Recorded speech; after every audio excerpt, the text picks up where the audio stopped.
সুপ্রিয়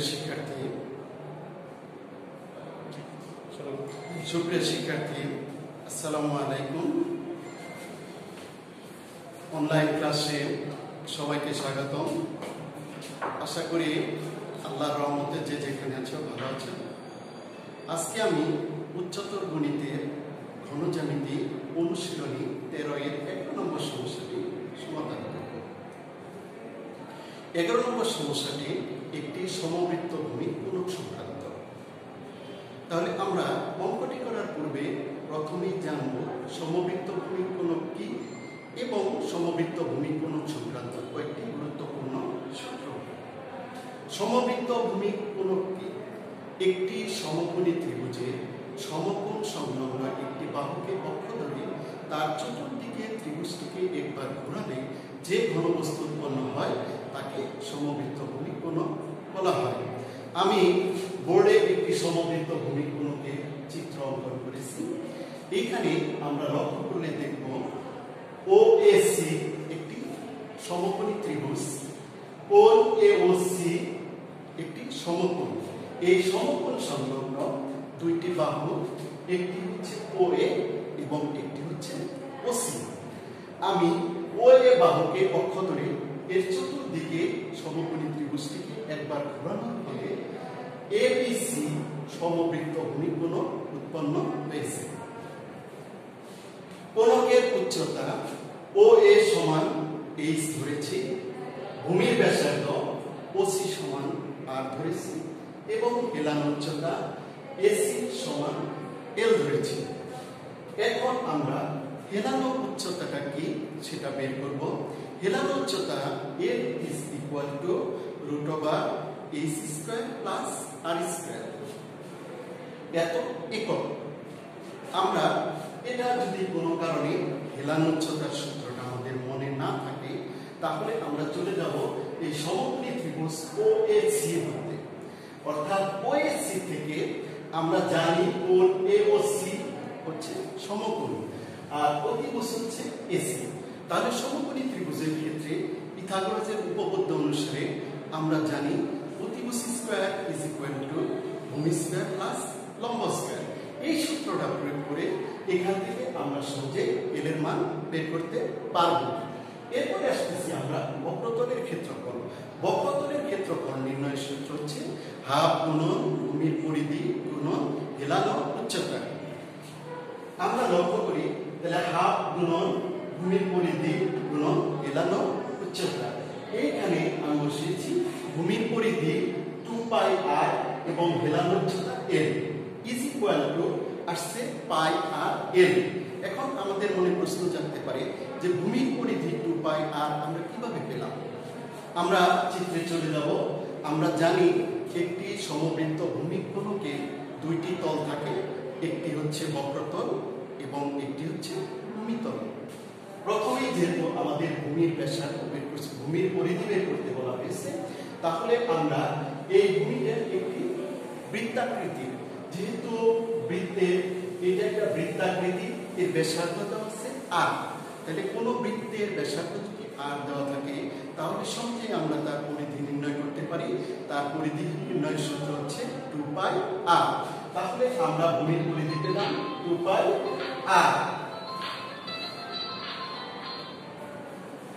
সমগ্রতলের ক্ষেত্রফল বক্রতলের ক্ষেত্রফল প্লাস ভূমিতলের ক্ষেত্রফল। এখানে বক্রতলের ক্ষেত্রফল আমরা পেয়েছি, আগে বের করেছি। এখন আমাদের দরকার ভূমিতলের ক্ষেত্রফল। যেহেতু ভূমি একটি বৃত্তাকৃতি, তাহলে একটি বৃত্তের ব্যাসার্ধ যদি r দেওয়া থাকে তাহলে তার ক্ষেত্রফল হবে πr²। তাহলে আমরা সমগ্রতলের ক্ষেত্রফল পেলাম, বক্রতলের ক্ষেত্রফল হচ্ছে πr² প্লাস ভূমিতলের ক্ষেত্রফল হচ্ছে πr²। এইখান থেকে ইজ ইকুয়াল টু আমরা লিখেছি উভয়টা থেকে πr কমন নিয়েছি, তাহলে πr into l plus r। তাহলে আমরা সমগ্রতলের ক্ষেত্রফলটা কি পেলাম? πr into l plus r বর্গ একক।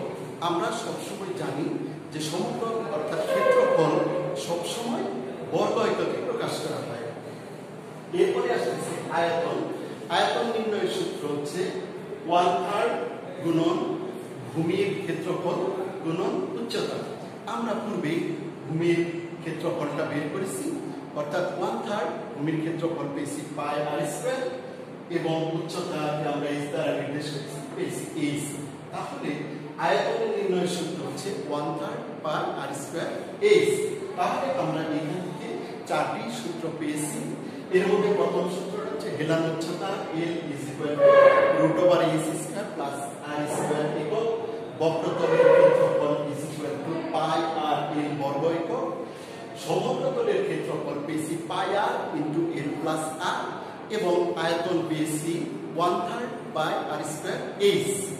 এখন আমরা 11 নম্বর সমস্যাটির সমাধান করতে চলে যাব। 11 নম্বর সমস্যাটি হচ্ছে কোন সমবৃত্ত ভূমিকোণকের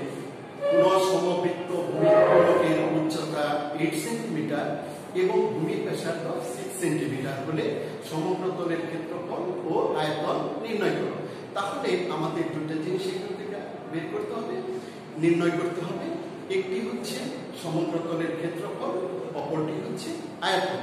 সমগ্রতলের ক্ষেত্রফল নির্ণয়ের সূত্রটা আমরা জানি পাই আর ইনটু l প্লাস r। তাহলে আমাদের এখানে দুটি মান দেওয়া আছে।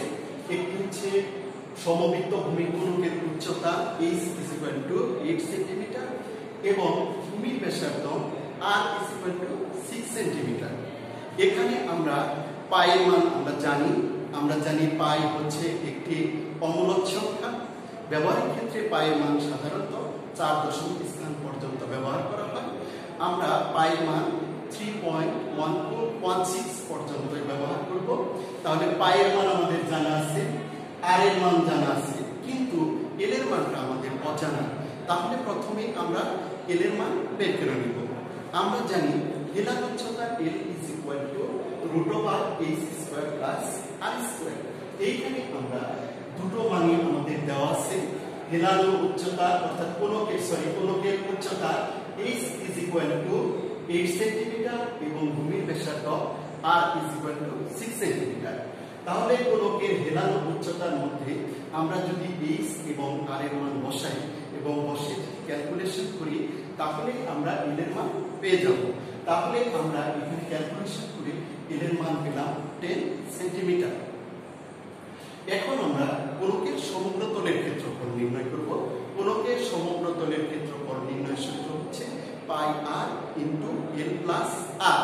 এখানে আমাদের পাই এর মান জানা আছে 3.1416, আর এর মান জানা আছে 6 সেন্টিমিটার এবং l এর মান জানা আছে 10 সেন্টিমিটার। তাহলে আমরা পাই আর এবং l এর মান এখানে বসালে আমরা কোণকের সমগ্রতলের ক্ষেত্রফল পাবো 301.6 বর্গ সেন্টিমিটার প্রায়। এরপরে আমরা নির্ণয় করব কোণকের আয়তন। কোণকের আয়তন নির্ণয়ের সূত্র হচ্ছে 1/3 পাই আর স্কয়ার h। এখানে আমাদের পাই এর মান জানা আছে 3.1416, আর এর মান জানা আছে 6 সেন্টিমিটার এবং h এর মান জানা আছে 8 সেন্টিমিটার। তাহলে আমরা এই আয়তনের সূত্রের মধ্যে যদি পাই আর এবং h এর মান বসাই তাহলে আমরা ক্যালকুলেশন করে পাবো 301.6 ঘন সেন্টিমিটার। তাহলে আমাদের সমগ্রতলের ক্ষেত্রফল এবং আয়তন নির্ণয় হয়ে গেল। এখন আমরা উত্তরটা লিখে ফেলব। কোণকের সমগ্রতলের ক্ষেত্রফল হচ্ছে 301.6 বর্গ সেন্টিমিটার এবং আয়তন হচ্ছে 301.6 ঘন সেন্টিমিটার। সুপ্রিয় শিক্ষার্থীবৃন্দ, এই যে আমরা যে সমবৃত্ত ভূমিকোণকের চারটি সূত্র নিয়ে আলোচনা করলাম, এই চারটি সূত্র প্রয়োগ করে আমরা সমবৃত্ত ভূমিকোণক সংক্রান্ত অন্যান্য অঙ্কগুলো সহজে করতে পারব। অনুশীলনী 13 এর 12 এবং 13 নম্বর অঙ্কগুলো সমবৃত্ত ভূমিকোণক সংক্রান্ত। আমরা এই সূত্রগুলো প্রয়োগ করে সহজেই সেগুলো করতে পারবো ইনশাআল্লাহ। সবাইকে ধন্যবাদ জানিয়ে আজকের মতো এখানে শেষ করছি। আসসালামু আলাইকুম।